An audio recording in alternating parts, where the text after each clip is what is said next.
Hello and welcome. I'm Ailsa Robson, and I love to listen to people's life stories.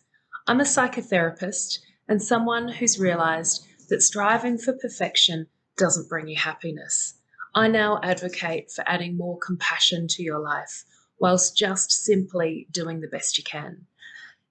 I also love to have these conversations with other like minded folk, and I've decided to record some of these interviews and share them with you today. I hope this resonates and I hope you enjoy our conversations. Hi, Tammy. How are you going? This is so wonderful to have you on here. Excellent. It's so good to be here. Thanks for asking me.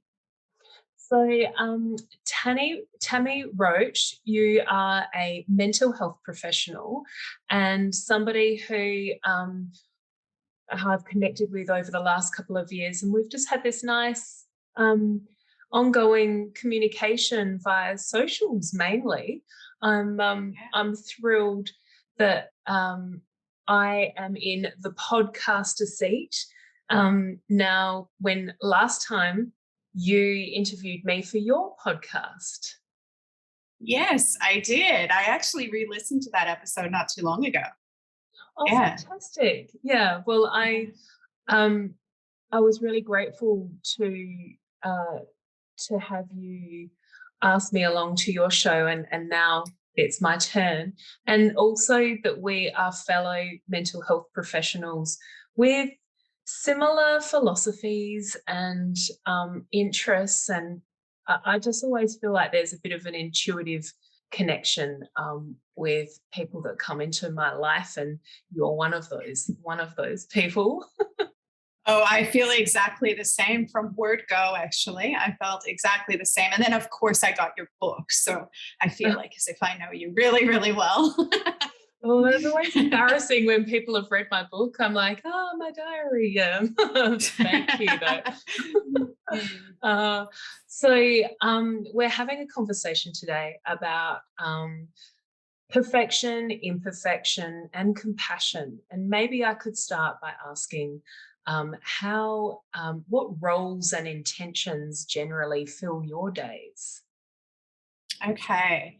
So do you mean like as in like roles professionally, personally, or do you mean? This is, I know, see? I don't want to box you in. No, that's wonderful. So I'm a mom. I'm a wife. I'm a good friend, damn good friend, I like to say. Yeah. I'm a social worker, mental health professional, so I do counseling. My intentions, I start my day most days with gratitude. That's really been embedded in me. So that's probably something, and focus of movement or breath. I go between meditation and movement as well. And also like really good playlists on my Spotify. I'm a dance in the car kind of gal.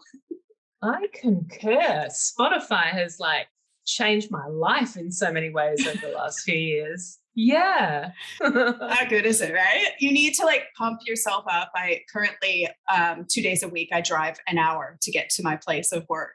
And so that time has to be an intentional setup for when I get there, because you know what it's like when you're giving a lot of energy.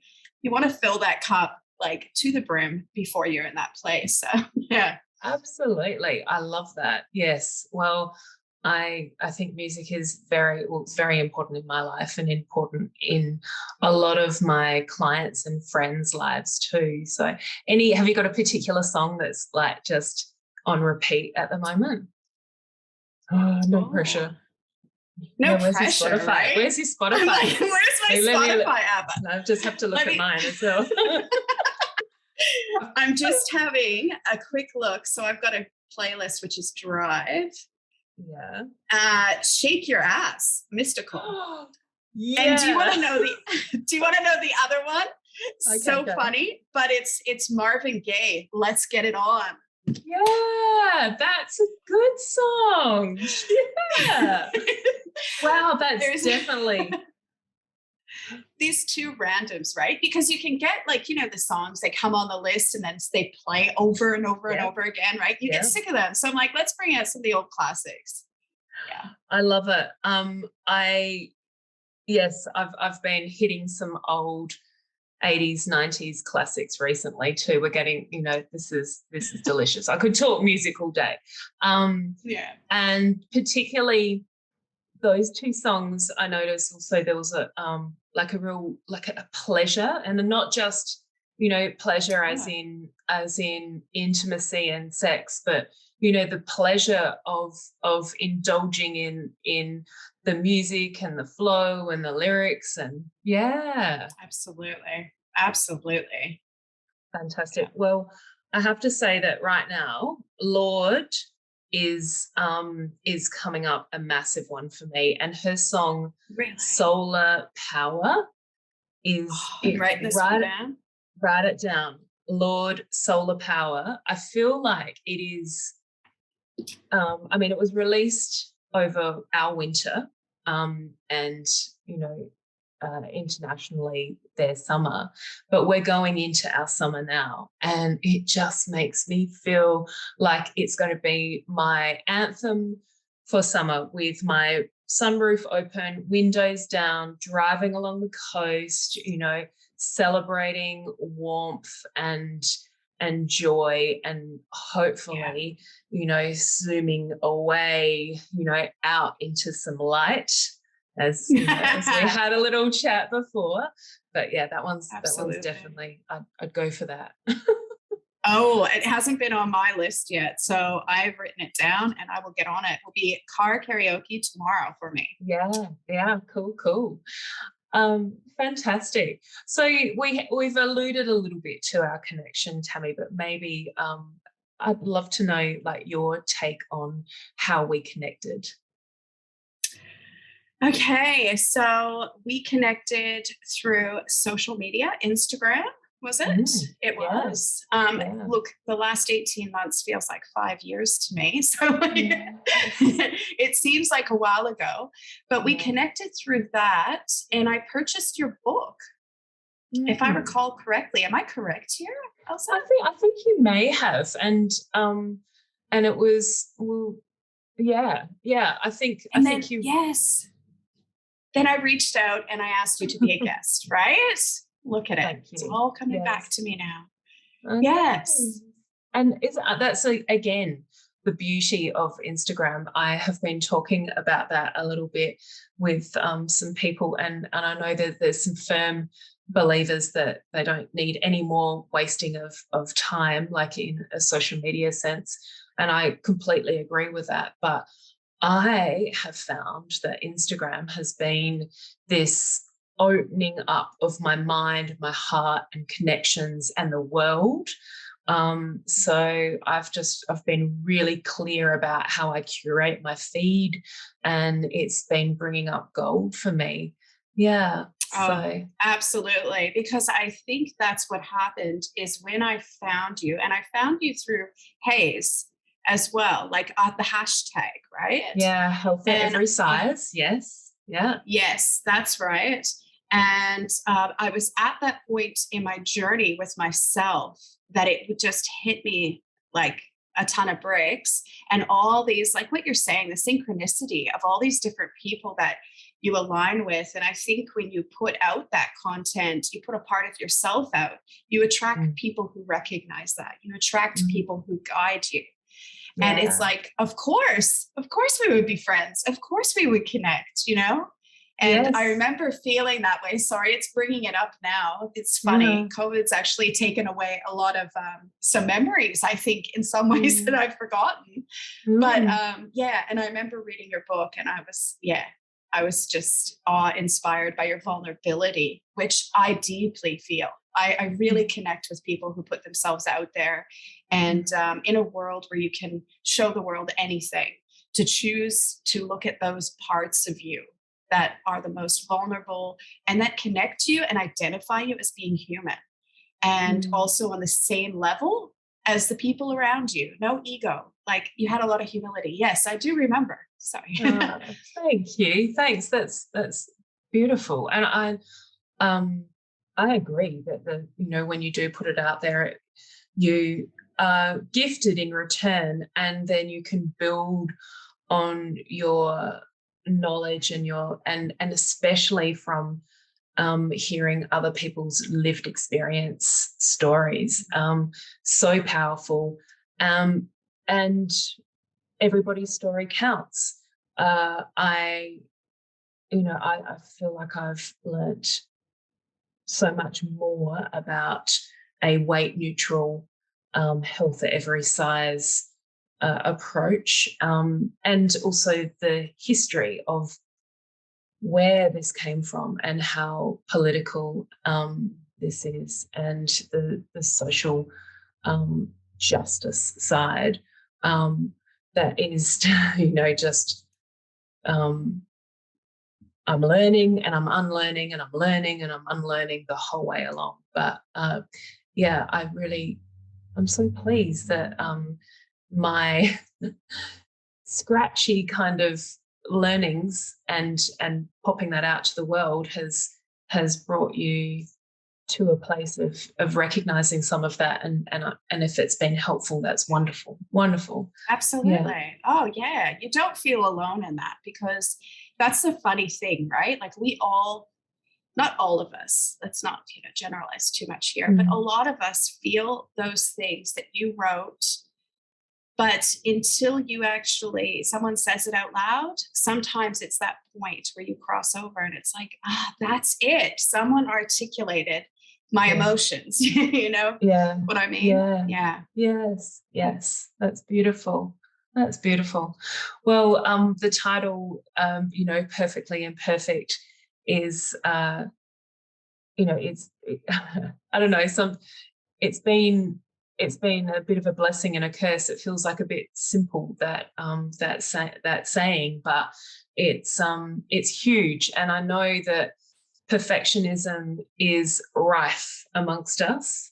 And I wonder, it's a big question, but how has perfectionism shown up in your life? Oh, wow. Yeah.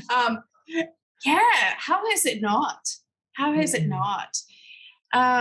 I think, I started getting into personal development in 2009 after my dad died. And I really had to come to a point where I needed to look at some things within myself. And I didn't even know what character meant or how to develop myself. And I suppose now, where I'm, what is it, 2021? So that's, 12 years or whatever it is later, I've evolved to deal with that and even recognize it. But how do I deal with it in my life? I would say where it shows up now would have to be within relationships, because they're my highest value.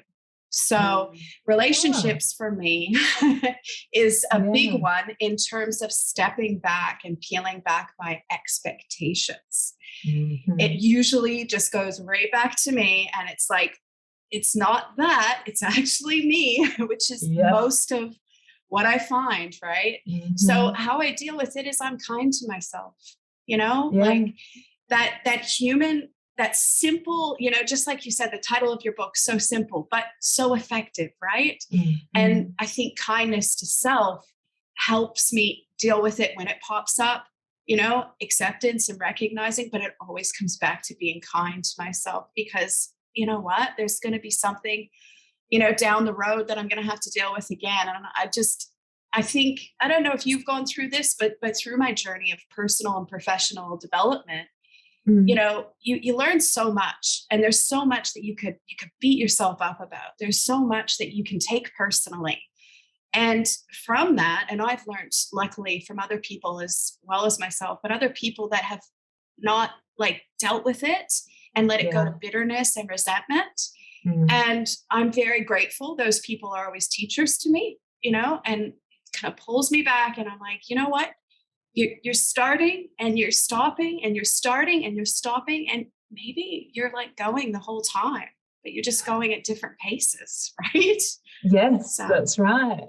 I really love that. And yes, and when you can understand that it's simply your perception, and they're your lessons that you've learned over your years, and then they play out in your expectations of others. Yes, love all of that. also love the opposite side of it, when you can see other people not being able to sit in that discomfort, because it is a discomfort that you have to sit in, where you have to take on board some of the responsibility of what this emotion is coming up for you, and where the emotion, what assumption it came from. So true. It's like layers, right? It's like Pulling there's it always apart. an Onion. It's the onion, keep going, yes. Yeah. Exactly. And the antidote to perfectionism is that kindness, that compassion, self-compassion, and compassion for others. You're right. It's the only thing that we've got, and yet we undervalue it, and we often think that it's I've lost the word now, but selfish. yes, selfish, and yes, and it's also indulgent. It's indulgent, Oh, I like that word. Yeah, I know. All that comes back to pleasure as well, because surely we should always be trying to find a pleasure, a happiness, a joyfulness, and a hopefulness in our lives, instead of this punitive kind of shameful side where we think that that's actually going to turn us toward what we want, when in fact it's just leaning into this comfort that takes us much further. Absolutely. So when did you notice, like you said, that obviously when your father passed away, there was a connection there where you were seeking a bit more development of character or self-awareness. Is that where you noticed that you wanted things to change, or yes, was there anything particular that came up for you then, that you realized that perfection wasn't helping? Yes, I've got a story. So, so as I was going towards the things that made me feel good, I created a vision board. And for years, I still teach it. I'll probably do one this year now that we can actually see people in person. Yeah. But I did a vision board. And it wasn't until it was like probably my third or fourth. It wasn't my first one, because my first one was only words. It took me a little bit before I could put like actual pictures on it. Yeah. And I got the biggest freaking board you've ever seen. Like the biggest, like it was massive. You wanted everything. Everything. It was absolutely massive. And not only was it massive, but I painted it bright yellow. Like I have no idea what I was thinking. I was just like, I obviously had a bit of power behind this. Okay. Yeah. Anyways, as I was walking, and then I started running, and I started biking, and I started moving my body a bit more. And I feel like my body and mind were starting to connect. And I walked in, and I had it in my freaking lounge room, which is funny. That my husband, he is probably more understanding than I ever give him credit for. But I've had a couple of those boards floating around in weird places as well. Get it? I know, right? And it was huge, like big. And I was walking in one day, and at that time, I still get up at 3:34. Just my body clock, I just get up at that time. And I'd gone at 4, and I'd come back and I'd watch the sunrise. It must have been summer. And I seen this board, and I looked at it, and I was like, what parts of this is attainable? Because I had all these pictures of like these really buff women with, like perfect, which I don't even think that like I'd ever even want, if I'm honest. I think it was the idea of it. Yeah. I grabbed that board, and I had I'd taken little, what do you guys call them here? Push pins? Push pins. I just started taking them all off. because at that point in time, I was so deep into like a lot of personal development books. And I'm like, if I'm putting these unattainable images and I'm never going to reach it, or I'm not being kind to myself, I'm not having any sort of like, where is the compassion for myself? Where is that kindness? Like, how is this, going to keep me going? And so I took down every single picture and I left that bloody big, massive board empty for like a little while. I think I put it in a closet. But that was probably the greatest explanation I could have of that, where I think that was the first time that I actually probably was actually self-aware that I was like, it was unattainable. And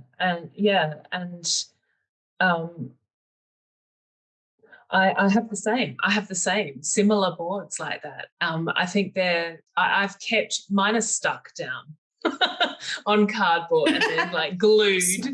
So but I hear you on that, and I've had an opportunity to look back on them and delve a little bit further about what I was trying to obtain in those. I had similar pictures of women that were very slender and had like perky breasts and other bits and bobs, and I'd just had babies, and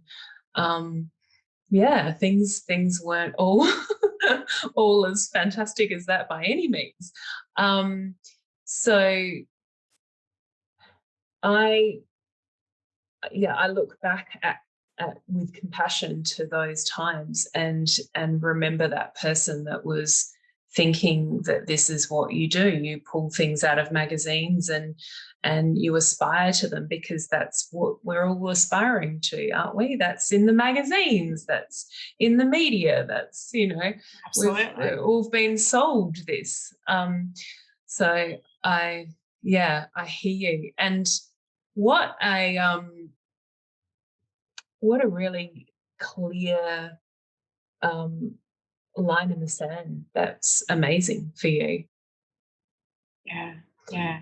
It was absolutely, when you look back at it, it was a pivotal moment for me, because I think at that moment, if I'm correct with my timing back then, I feel as if I had come to a point where I was at the point where I was pushing too hard.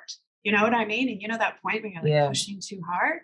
And it's like from that moment on, and when that bloody vision board went down, and I mean, I love it because it got me out the door. It had its time and purpose to begin with, but it was from that time and moment, it was very different with how I look at vision boards even now. Like all my vision boards that I do are all about experiences and feelings and emotions.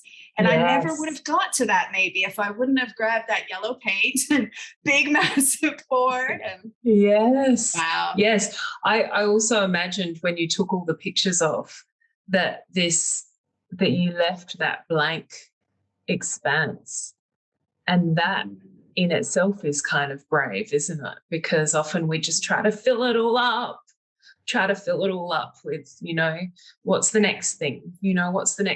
But having a bit of space can sometimes give you so many more answers. So true. Yeah. Now, Tammy, we haven't actually spoken about your beautiful accent right now. I still have it.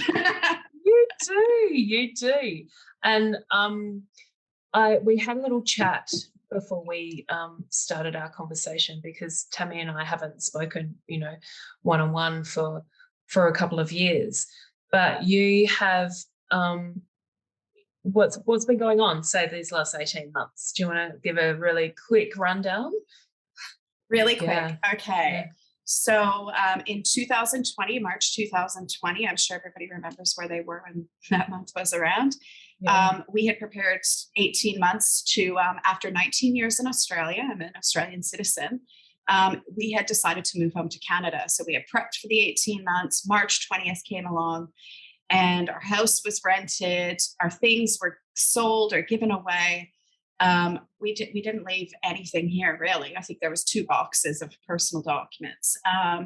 And we had to leave actually a couple weeks earlier because of this thing called Corona. We didn't really know. And we were advised by the Prime Minister at the time of Canada was calling all Canadians to come home.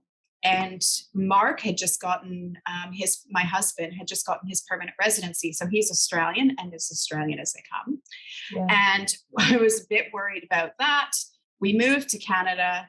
We got on the plane. We actually almost didn't get on the plane, which is crazy. If I wasn't at the airport, they wouldn't. But I think it's because everything was all up in the air. Yeah. But anyways, we got to Canada and we arrived. It was so sad. Everything was shut down. Everything. We couldn't see family and friends. We had to pick up some things from my aunt's driveway. It even makes me emotional thinking about it, now. It was just not the way we planned to arrive in Canada. But you know what? We got on with it. We got to this beautiful mountain. We were in the Canadian Rockies in British Columbia. Beautiful town. We got into it. I finished my master's, Colton. My son, he didn't see a kid for the first 2 months, but we eventually got him integrated during the summer when some restrictions lifted. I opened my therapy practice. I had a therapy practice in Brisbane, Australia. Yeah. I opened it a brick and mortar in downtown Fernie. But fast forward to a year later, our lease on our house was almost coming to an end. We were planning on buying. But we had the Australian government wouldn't let Zoe, which is my daughter, who was left here in Australia because she was going to university, her choice. Yeah. She wanted to stay, but they wouldn't let her come. And then we were being told, come to us in Canada for a few months. So we were being told basically that this COVID thing might be going on for a while. Yeah. So we had to make the hard call that if we didn't leave in March this year, that we don't know when we would see our daughter. It might be 2 years. Yeah. And we had our house here. So anyways, long story short, we have now come back to Australia and we've been back now, which is really, really hard for me to believe, but we've been back 6 months now. Yeah. Okay. Yeah. Wow. Yes. It's hard to wrap that one up and make it a small story. Sorry. Yeah. And as we were just talking before we started, I've heard some stories from clients and friends about coming back to Australia during, and coming back and doing, lockdown in hotels and lockdown at home, and what that's meant for a lot of people and the grief and loss that they've experienced, but possibly not even understood that they've experienced because of that toxic positivity. That we're so inclined to kind of steer toward. We're so fortunate, we're so lucky, we're all together, we're healthy, we're happy, and it could be a lot worse, which of course it could be, but that doesn't take away the trauma that you've experienced along the way. And I wonder, I know that we also spoke, Tammy, that you've been working with clients who are also talking about some of their stories and their grief and loss and fear. But absolutely, how have you managed to how have you managed to get through that and look after yourself through that? Yeah, well, I think I was really isolated when I came back. So, it's funny when we talk about, my sense of timing is even off sometimes, when we were talking about how we met before, because it's just, I feel like it's been so quick, but yet so slow. Yes. So I'm fortunate that I'm really connected to a lot of other mental health professionals. So some of my closest friends are mental health professionals. Not to say that I always accept the help and offers the help that they give me, because sometimes I feel with myself, how I process is I need to go on it on my own for a little bit. And usually, I get angry. I got angry a bit. I got angry, but then I got to a point where once you're back in that, I picked up work twice a week in health and as a counselor, and you feel a responsibility as a mental health professional to make sure you're right. And I could feel like I was getting better, and things were, the thoughts were coming fast and strong and good. Like, everything was kind of going together. But I met with a counselor. I contacted a counselor and I said, this is what I'm experiencing. And I just need to just talk to you about it and have a non-emotionally invested view. And like, literally that counselor was like, holy shit. She goes, how are you even like coping? And it's funny because I like, you just go through the motions. Like, you just sometimes go through the motions. And if you're carrying other people too, it's funny, right? But that space that she gave me, as well as I went back to my own toolkit, and I'm sure you have them as well, the things that sustain you.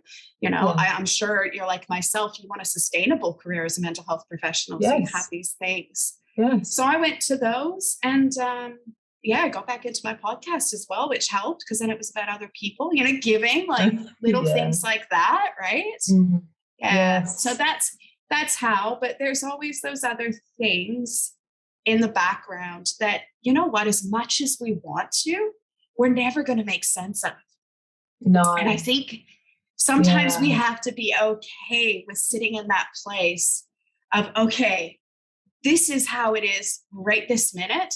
And what's in my control and what's out of my control are two completely different things. So let's just be kind to yourself, have compassion. I go back to those, my virtues, they ground me. Yeah. Yes. Yeah, absolutely. The acknowledgement of what you're going, of what individually that you're going through as well. We're such a stoic bunch, aren't we? As human beings, we are. But I think that in a way we have, like so many Australians, we're in such a bubble here. We're in a real bubble. So I appreciate, you sharing your story, and because it helps me to understand a little bit more about what's happening off our island and on our island for people returning and feeling like they're a little bit of a square peg in a round hole. So yes, compassion and reaching out to people, or reaching out to mental health professionals. I liked how you said then they, what was your description of seeing somebody like a neutral professional, like uninvested, emotionally, they're not invested in your life?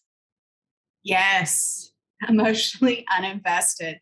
This is one that I'm sure that you get a lot. People, I don't know about you, but maybe because we're in lockdown in Canada, when I opened my practice in Canada, what I seen was a large proportion, and I was full within 5 weeks of opening. It was incredibly, because there wasn't many mental health professionals as well in our tiny town. But I was attracting a lot of people, not that it was me, but because of what had happened with COVID, that had never gone to therapy before, ever. Yes. And still, even in the case of my private practice now, that I've never engaged, because I think one of the great things that has come from the emerging COVID stuff has been the stigma that's been taken away from mental health, and the acceptance that, what, if you can't control it, you're going to try and figure out how you can make your world okay in your mind, right? Like how you can focus on that little bit, right? And so many people, the bravery of people who have never been, and it's uncomfortable. It's uncomfortable. I know myself. I've sat before a few therapists, and I know the first session, you're just like, and it's usually the uncomfortable comes from before, the ideas, the thoughts, the expectations, right? But it's like, I cannot tell you, it is worth its weight in gold. Having that space. I completely agree. More often than not, my clients have never seen a mental health professional before, and and they've been hesitating for such a long while because they either feel that maybe they're too messed up, or they're not messed up enough, and somebody else has got it so much worse. So what am I looking for? Or what, what, like, yes. And we, again, like, everybody's story counts, and everybody is worthy of being heard, and having their concerns just given a little bit of space, because there's a beautiful quote that's in a Helen Gardner book that I read recently, and it's about a friend of hers, and she said, I don't know how she does it, but every time I see her, it's like I walk in with this kind of sack of troubles on my shoulder, and she just says, hey, do you want to just, come in, pop down your sack of burdens for a moment? Let's just have a look. Let's just have a look in here, And beautiful, because it's not even like, let's fix it. Not even certainly not fix it. Just let's have a look. Let's just see what this is. And so making peace with that, I just think, is gorgeous. Yeah. Fantastic. So, Tammy, if anybody is interested in following a little bit more your Helpers podcast, and find you on Instagram and shoot around there, then what's your handle? So at Instagram, it's Between Two Pines, which is the name of my business, Between Two Pines _. Okay, fantastic. All the links will be below anyway. But thanks for sharing this conversation with me. I know that we could go into so many more details. We could go down the health at every size path, which I would love to do with you another time again. And certainly I appreciate hearing a little bit more about your experience in the last 18 months, because as mental health professionals, we are, we have to bring our own experiences into our work as well. Like, they are our lived experiences. So if there's people that also feel that they could reach out to you, do you do private sessions with people, as well, or is it more just your work at the moment in? No, I have my practice in Canada as well as Australia. So I'm in Southeast Queensland. I'm not far from Brisbane. And at this point in time, I did telehealth as well as in-person sessions in Canada. But at this point in Australia, I'm only doing telehealth. So I do video or phone. So I do offer one-on-one sessions a few times a week. Yeah. Yeah, great. Excellent. Well, it's always good to know. And thanks. I look forward to having further compassionate conversations with you through the years, because as you said, this is I'm sure you're feeling the same. This is kind of your life calling, and it will evolve as we do. And I'm really pleased to be sort of at the beginning of my journey, really, and having a peer like you in my life. So thank you. Ailsa, I am treasured to know you, and I can't wait to have you back on the Helpers podcast. So I will be hassling you about that one soon. That sounds great. All right, we'll take care, Tammy. See you. Okay, thanks very much. Bye. Gratitude. Bye.